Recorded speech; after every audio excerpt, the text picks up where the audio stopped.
Hey folks, Kunis Atatu.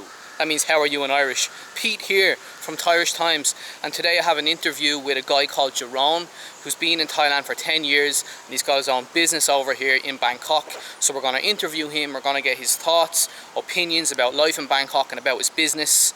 And yeah, let's get into it. And also we have a little special appearance in here.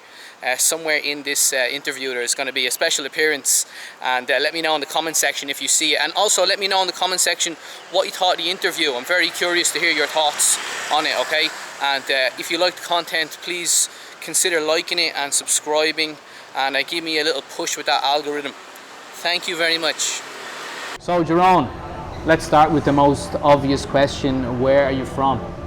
I am from the Netherlands, from Holland, and you might think, okay, he doesn't really look Dutch, and the thing is that I'm half Dutch, and my father is from the Dutch Caribbean, which is an island called Curaçao, so I'm half West Indian, half Dutch. So you're from Holland. Did you spend your whole life in Holland, or you grew up in Holland, or? Yeah, I was born in Holland. I was born in a city called Enschede, which is a small city on the border with Germany. And I moved out of Enschede when I was like, I think 29 years old. And when I was 29, I moved to Madrid, and I lived in Madrid for 6 or 7 years. I met my wife Mirella, so the people that follow my channel, they probably know Mirella. And yeah, and after that we lived half a year in the Caribbean, in Curaçao, because I wanted to get a little bit more information about my roots, where I come from, you know. So I stayed there for half a year, then half a year in The Hague in Holland. And then we came to Thailand, to Bangkok, which is now 11 years ago. 11 years. Okay, so what made you come to Thailand? Or what led you to Thailand? Yeah, basically just a coincidence. The thing is that when we lived in Madrid, we got tired of Madrid. Not tired of Madrid, but tired of living in the same place for such a long time. And yeah, we just wanted to do something new. And first of all, what I said, we moved to the Caribbean, and the idea was to just go there for maybe half a year and then go back to Madrid. But after a couple of months, we already realized that was not, we didn't really feel like going back to Europe, basically. And yeah, and my wife, Mirella, she saw a program on TV, and that was about Phuket, and it was really cool, and she basically said, okay, what about that? And I looked at it and we thought, okay, that would be a nice destination. So that's how we decided to move to Thailand. Okay, so you come to Thailand 11 years ago. What were you doing over here when you got over here? Well, the thing is that when we came here, we first made a traveling website, and that's actually the origins of Global Travel Mate. So Global Travel Mate was, we wanted to make a traveling vlog, actually, like how you call it now, and we wanted to make an online kind of yeah, what's the name? Lonely Planet. So we wanted to make an online Lonely Planet, because at that time Lonely Planet was only a book, and there was not really online information about it. So we thought, okay, why don't we make a website about Thailand? Then we just travel and we make all the information about all the locations, and then people can reply or answer in the questions under the page, you know. And yeah, I still think it was a cool idea. I think if we would have made it later, it would have worked, but it was a little bit too early. And yeah, so it was semi-successful, but we couldn't make enough money with it. And then after, I think we did it for like 2 years. And for 2 years we actually only invested money. So we paid all the trips and everything ourselves to invest in the company. And that was generating a little bit of money, but not enough. But then we realized that a lot of people were asking information about staying in Bangkok, because obviously we had most information about Bangkok because we lived here. And then there was people that were asking like, okay, if I come to Bangkok, where should I stay? What is a good apartment? Or, you know, these kind of questions. And that's where the idea came to start Sukhumvit Homes, which is the business that we do now. And Mirella already had some background in the real estate. So basically, this is now 8 years ago, we started a real estate company. to help the people that were coming from Global Travel Mate and were actually expats. We wanted to help them with finding an apartment here in Bangkok. So can you tell us the process of starting the business? You know, you got the idea, and what was your next step? Well, first of all, we just started with the things that we knew. So we knew how to make a website, we knew how to make videos. So we just put a website online. In the beginning, we did everything with Facebook. So we made a Facebook page, and this was the experience that we had from Global Travel Mate already. So we created, I think it was like apartment and condos in Bangkok. And there was not many people working with Facebook at that time. So we made a Facebook page, and there we got our first customers in. And and of course we had to have our company. So with the traveling website, we didn't have a company yet because that was not generating any money. But then we had to do it officially.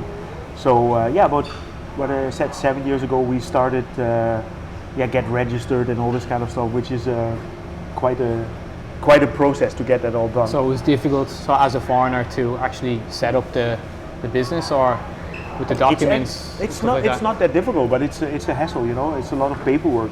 Okay. But the most important thing is that you need to have the finances to do it.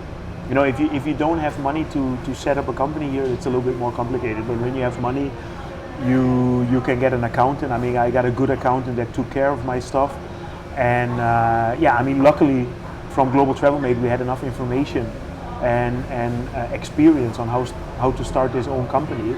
So that was not that complicated, but it's actually quite okay. If you think about it, it's less complicated than in Europe. So you set up the business. Now you've got a brand new business in Thailand, in Bangkok.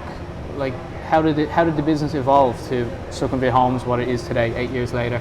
Yeah, so basically, I mean, obviously the name Sukhumvit Homes was from the beginning, and I mean, in the beginning we were just helping anybody who came to Bangkok, right? And so we are a very small company, and we were doing anything from, let's say, 15,000 baht up. So whoever came to Bangkok, we could help them out. But then at some point we just realized, like, okay, we were getting so busy that you have to diversify a little bit. So there's two different ways that you can change your company. You can get more staff, and more staff means a lot more work as well, or you can just hire up the budgets. Because basically in Bangkok, the agent gets paid by the owners, by the landlords, right? So if I have a customer that has a 25,000 baht budget and I have to show him 4 or 5 apartments, that's a certain amount of time that I'm busy with that. But if I have a customer with a 50,000 baht budget and I show him 4 or 5 apartments, it's exactly the same time, but I'm making double the money because the commission that is paid here is based on the rental. So that's how at some point we just decided, okay, if we want to grow, we can grow in the width, or we can just go up and get get better commissions. So that's why we decided to focus a little bit more on the higher end, and that's also the reason why we're in the higher end now. So basically, if you are looking for an apartment through us, then we are offering from 70,000, 75,000 baht up. And this is not because we are arrogant, or this is not because we want to show how cool we are, but this is just a part in the business that grew like that, and that's just the market, the niche market that we choose to work with, and that's it. How has COVID-19 affected your business? Because I'm sure as a business owner, it's had an impact. Yeah, of course, it has impact on everything, you know, and obviously there was a whole period where nobody came in.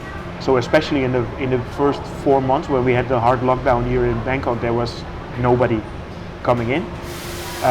Luckily, because we have quite a lot of people that come back, like return visitors, or people that get recommended, and a lot of situations where people just finished a 1-year contract and then they were looking for another apartment, and these people were still staying here. So the people that were in Bangkok still came to us. And I mean, we will. No, it's not lucky, but I think we did a good job in handling our cases well. So these people came back to us. So then, in that way, we did not need the customers to come from outside. We could just help the people that were moving inside of Bangkok. So for the past year, these were most of our customers. Yeah. Have rental prices dropped because of COVID-19? Yes, no, I mean for sure rental prices drop, and the reason is just very simple because the market is bigger, so there's more new buildings, but there are less customers, and there's still a market for the local Thai people, but there are no foreigners coming in at the moment, and there's a whole big group of foreigners that just left. You know, I mean, you're an expat here. You're working in the school system, right? So there must have been a lot of teachers that left at some point. Yeah, loads. People went home for holidays and they couldn't get back in. Exactly, and they might have been replaced now, but not all of them, right? Sure. Yeah. So the thing is that a lot of people left the country and there was nobody coming back. So all these apartments where the people used to stay, they all became empty. So in the beginning of the COVID crisis, let's say the first 6 months, most of the owners did not realize what was going on.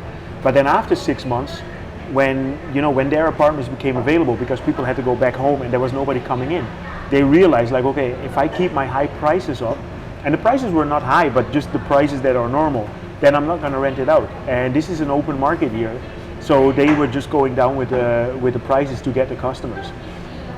In our case, we are a little bit lucky again, because we are in the higher segment, and the first people that came back to Bangkok were actually the executives, or people that work for the UN, or people that work for the embassies, which are our customers, you know. So there, most of these people were not fired. So they, first of all, never left the country, and second of all, they were the first ones that were able to come back. You know, they said, okay, I'm just going to do my 2 weeks quarantine, and I can do my job here. So in our segment, there was not so much of a difference, you know. Jeroen, Jeroen's channel, Global Travel Mate, is like, what would I say? It's my go-to channel if I want to get an idea for my own vlogs, because you have covered Bangkok extensively. I mean, there's places that I've seen on your channel that I've never even knew existed, and I think I know Bangkok pretty well. Yeah. So I was thinking about this today. This question: of all the places that you've been to, which one is your favorite place, or the one that maybe holds a special place in your heart? Well, what I really like, there are these canals, the klongs, and if you watch my videos, then you know that I'm doing a lot on my bicycle, and there is a couple of canals in the Onut area, and it's actually, the klong is called the Prakanon klong, and I really love that area, you know, because you can just bike there and there's no people, and it's right next to the big roads, but you feel like you're somewhere in Chiang Mai in the north or something, you know. It really feels like you're alone. And I think these are the most interesting things for me. And then of course Bang Krachao, the Green Lung. So basically the places where you can escape the concrete jungle and relax a little bit. And it's surprisingly how many of these places there are in Bangkok. And when you go on a bicycle, like what I do, you can discover these places. But these are by far my favorite things. And of course you have nice buildings and nice temples and stuff, but that's really nice as well. But there are many of them. But these klongs or these canals, I really love that. How has the YouTube channel helped your business? Has it been able to? Well, I mean, I have 2 YouTube channels. So the thing is that everybody's talking about the Global Travel Mate. The Global Travel Mate has almost, let's say, 19,000 followers now. It's getting, probably when this is published, it will reach 20. Then I have Sukhumvit Homes, which is my real estate channel, which is approaching 6,000 followers now. So that's actually quite a big channel as well. And the majority of our customers come in through the Sukhumvit Homes channel. So I started filming apartments about 7 years ago, and in the meanwhile I made about 1,800 videos. So I just went to all the apartments and I just wanted to show it. And the reason why I wanted to show it was I wanted to cut the time for everybody. You know, I wanted to make the customers, I wanted to be able to show the customer how the apartment looks. And if there's something that they don't like, then we don't have to waste our time on going and visit it. You know, because if you have pictures, you can just show only the good corners of an apartment. But if you show a video and you do a walkthrough like what I do, you have to show everything. And I actually want to show everything, because let's say there is a construction next door. If you don't film that, or you don't make a picture of that construction, somebody might think it's a perfect apartment. You know, everything looks really cool, but you have this big drilling machines next door, and you have no idea. Okay. So what I film is I film the whole thing, including the construction site. So if somebody says, look, I don't want to live next to a construction site, imagine I can just bring them there, and we walk in there, and it's gonna take us 15 to 20 minutes to get there. We'll pick you up with the car, we'll bring you to the apartment, we'll show you the whole thing. And then the first minute you just see the construction site, I don't like it, it's a construction site. Okay, I could have showed you the video and saved us 20 minutes, you know? Save the customer 20 minutes, save us 20 minutes. So Bangkok is filled with interesting characters. I mean, I've met some, you meet all sorts, don't you? You meet stand-up guys, you meet, I mean, let's be honest, you meet weirdos, you meet all sorts of people. Now, I know you have an interesting story about someone that you met, not necessarily a character of Bangkok, but someone really cool. Tell us, who did you meet? Yeah, about, I think this is now 6 years ago. I'm not sure, it was about 6 years ago, I think. So when we came here, we were doing our business, and there was one thing that Mirella really liked. She liked to work as an extra in movies and commercials. So there's a lot of movies and commercials that are shot here in Bangkok. The reason is because the weather is always good, and there's a lot of modern buildings. So if you want to shoot New York, you can always find a little corner where it looks like you're in New York, you know. So she was doing this extra work, and then one time she had an audition. There was a movie that was made in Thailand, and they asked her to come to the audition. And there was a lady called Non Jungmeyer. She was a very, very nice lady. And she told me, why don't you invite your husband, because we might have something in the background for him as well. So so I went to this audition, and they asked me to say some lines, and that was it. So we just had this audition, but then they asked us to come back again. And basically what happened is that the director of the movie saw my audition, and he said, okay, maybe we can use this guy for something else. So I went again, and I did another audition, and then they asked me, okay, can you speak Portuguese? And I was like, I can speak Spanish, but Portuguese is not my language. I said, no, I cannot speak Portuguese. And the reason was because this movie was playing in Brazil. So I said, no, sorry, I cannot speak Portuguese. And then when I came home, I thought, okay, actually, if it's only a couple of lines, I might just phonetically learn the lines in Portuguese, because it's quite similar to Spanish. So I called them back and said, okay, I might be able to do it. So then basically I got the job, and the kicker was, the job was for a movie that they were making here. It was the Mechanic Resurrection, which is the Mechanic 2. So basically I did the casting again, and they hired me as an actor, and my part was in the movie, directly in front of Jason Statham, as his friend. You know, I was playing his friend in Brazil, and the way that we are sitting here, I was basically acting with this guy, and it was 1 week, and it was absolutely the coolest experience that I ever had in my life. So I was sitting 1 week together with this guy, and tell us, what was he like? He was really, really nice guy. You know, the thing is that obviously he's a superstar, right? I mean, there's a few bigger stars, but he's one of the best, and especially if you look at action movies and stuff like that, you know. And he knows, of course, when he comes to a place like Bangkok, there's not a lot of professional actors here. So he was really mellow, and he really let everybody feel like, okay, just be yourself, try and relax. And no, he was really, really nice. Cool. So you think the money and all the stardom didn't get to his head? He's still quite humble. No, not with me. Not yet. I mean, no, I don't know. Of course, I don't know what he does in his private life, but I can honestly say that he was one of the most pleasant characters that you can meet, and not at all starstruck. But you know what it is, when you see movies, you can already feel. Yeah, I mean, look at the movies that he made. You know, Lock, Stock and Two Smoking that was Barrels. a great one. That's a great movie. Yeah. I think if you're an asshole, you cannot really play that well either. You know, I don't know, right? I mean, you can see. He played that part very well. He did. It was one of his first really big parts where he played his kind of character. It was really great. And if you look at him, he wasn't that muscular in that. No. I often looked at him, and then he got into like bodybuilder. Then he transformed. Yeah, of course. I just want to say, Jeroen, that when I started my channel, that you were the first YouTuber to reach out to me, and Okay. You sent me a message, and I only had like a couple of hundred subscribers, and so I want to thank you, because Jeroen organised a meetup. We did a bicycle tour a couple of months ago around, I think it was Christmas, just before Christmas, and it was all Jeroen organised it all, so I got to meet other YouTubers and build a little kind of community and know nice people that are on the same kind of positive wavelength that we all are. So yeah, no, and the thing is, maybe I can say something as well. The reason why I invited you was because I am, you know, it's always nice when you meet people that inspire you, and even a small YouTuber can inspire you, because the thing is, YouTube is a weird animal. You know, you have huge YouTube channels with people that make really shitty content, but they have like 1 million or 5 million followers or whatever.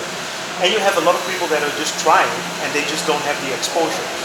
And I invited you then, I remember very well, because you made a few videos together with Noon, and one of them was about the David Beckham temple.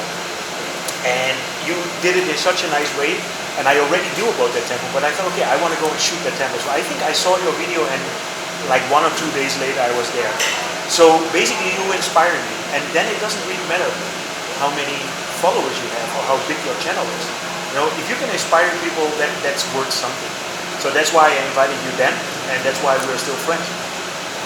Okay. Well, thank you very much for the interview. Okay, man. And, it was a pleasure. Check out Jeroen's channel, and it's very interesting. On the most extensive stuff on Bangkok you'll see out there. Jeroen, Yes. I have one final question. Tell me. What do you think of the other Thai YouTubers? Well, in general, I mean, the most YouTubers, they are really cool. I mean, I see, well, like you, and there's this whole group. You remember when I did the live streams and stuff? I think a lot of YouTubers here, they are very, how you say, creative.